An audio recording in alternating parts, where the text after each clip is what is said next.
Oh, thank you, Sue, and good afternoon, everybody. Yes, I'm Paula, aka Polly Bloom, divorce and separation coach. Before qualifying as a certified divorce coach, I worked in a primary school as a learning mentor. My first role was to support a 10-year-old girl with Down syndrome. When that contract ended, I went on to support children with autism, dyslexia, and ADHD. I also assisted children and their families at times when they were dealing with various issues, including family breakup, which affected the children's mental health and well-being. So by adopting a range of strategies and approaches, it enabled me to communicate effectively with vulnerable children and gain their trust. As a result of the work I provided, children were able to make progress with their learning in school, despite the issues they were dealing with in their personal lives. As we know, happy children are great learners.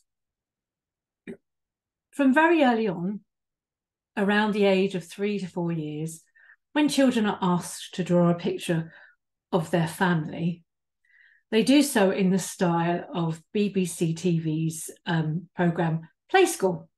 Now, I might be showing my age here, but for those who don't know, Play School, the format was here's a house, here's a door, windows, 1, 2, 3, 4. And then the child would draw a picture of mummy and daddy and their siblings, like stick people, and maybe include the family dog and or cat. Imagine when that family home is cut in two, their whole world comes crashing down.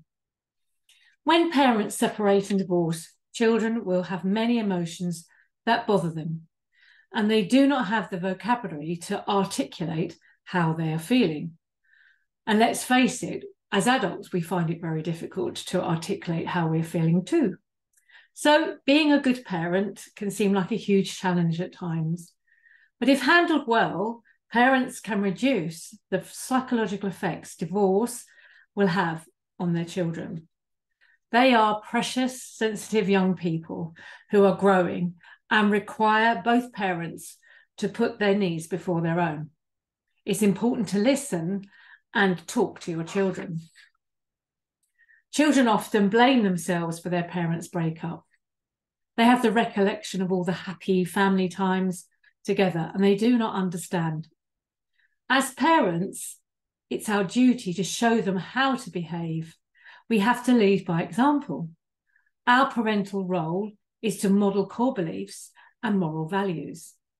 In the early years, children are like sponges and impressionable. If you shout and scream, they will think that's acceptable behaviour. They will mimic what they see and carry unsociable conduct into their adult life because they know no different. Co-parenting, being a single mum or dad, does not mean that your children will be dysfunctional, so long as you behave in a responsible, dignified, and mature manner. You are your kids' teacher. As parents, it's important for us to understand our children's behaviour responses and patterns and why they do what they do. According to the Circle of Security International, parents can learn to do 3 things. Firstly, understand their child's emotional needs. Secondly, support the child in learning how to manage their emotions. And thirdly, enhance the development of self-esteem in their child. As a baby grows and develops, how their parents respond to and meet or don't meet their needs will inform whether they develop a healthy, organised attachment or an unhealthy, disorganised attachment. Dr. John Bowlby, the father of attachment theory, said this about attachment. Intimate attachments to other human beings are the hub around which a person's life revolves, not only as an infant or a toddler or a school child, but throughout adolescence and years of maturity as well, and on into old age. From these intimate attachments, a person draws strength and enjoyment of life, and through which she contributes, gives strength and enjoyment to others. He said that attachment problems in infancy and early childhood increases the probability of poor mental health later on in life. Children can think they are unheard and their feelings are of no consequence. This can lead to certain behaviours such as anger issues, learning difficulties, upset about going to school and feeling left out at school and at home, unbeknown to the parents. In my time as a learning mentor, I used different therapies to give children the tools to explain how they were feeling. This would be through playing, role play, drawing, circle time, etc. It gave them a space to explore their emotions. One such time that sticks in my mind was when Elliot, and that's not his real name, whose parents had split up, told me he was sad. He drew a picture of himself and his younger brother sitting in one car, being driven by his dad, and then him and his brother sitting in another car, driven by his mum. After talking and exploring further, it came to light that Elliot felt so isolated and anxious when being apart from either parent, and constantly felt like he was spending too many hours in a car being shuffled to and fro. He did not like his dad's new partner and her son, Jason. Jason was the same age as Elliot, and he joined the school and was in Elliot's class. Jason was a complex character, and Elliot was teased by his friends about his new stepbrother. I also supported 6-year-old twins, Sienna and Oscar. Their parents had split up and their father had a non-molestation order against him. Both had seen their dad trying to strangle their mum. The twins had totally different ways of showing their emotions. Outwardly, Sienna appeared okay. She was quiet. However, inside she was struggling. I saw a change in her and the way she interacted with her peers. She became spiteful, unkind, and manipulative. Oscar was the complete opposite. He was so very angry. He refused to learn and would disrupt the entire class by throwing chairs, tables, and pencil pots. And many a time, a chair would bounce just past my ear. Pretty frightening to watch. Because of Oscar's alarming behaviour and obvious display of emotion, it was clear to see how much he was in pain. His outburst was a way of releasing his pent-up anger. Once he calmed down, he would cry and say over and over again how sorry he was, which was, very sad to see. However, Sienna could have fallen under the radar. When talking with her mum, she said to me that the breakup hadn't affected Sienna. She was nonchalant and didn't appear to recognise the enormity of what was happening in her children's lives. She didn't want to believe it, and her parenting style came across as uninvolved.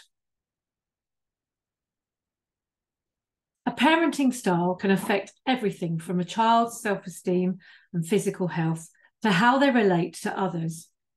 Researchers have identified 4 main types of parenting styles. So there's authoritative, authoritarian, permissive, and uninvolved. Sometimes parents don't fit into just one category, and it's important to ensure one's parenting style supports healthy growth and development, because the way you interact with your child and how you discipline them will influence them for the rest of their life. The research is clear that authoritative parenting is the best parenting style.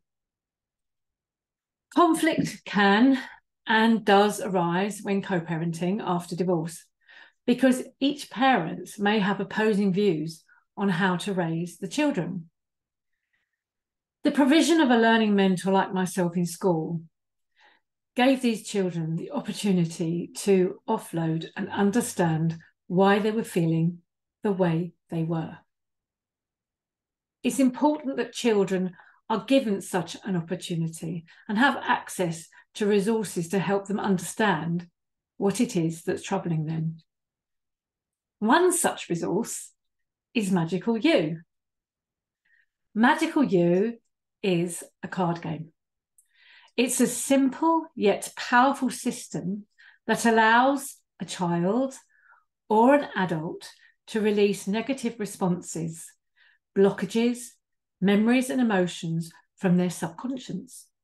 Subconscious is the part of the mind that notices and remembers information when you're not actively trying to do so, and influences your behaviour even though you don't realise it.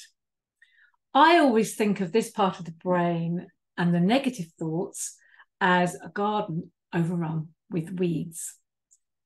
Psychologist Daniel Goleman, one of the first people to raise awareness of EQ, estimates that IQ makes up only 20% of the factors that determine life success, while other factors such as EQ, wealth, temperament, family, education levels, and pure luck make up the balance.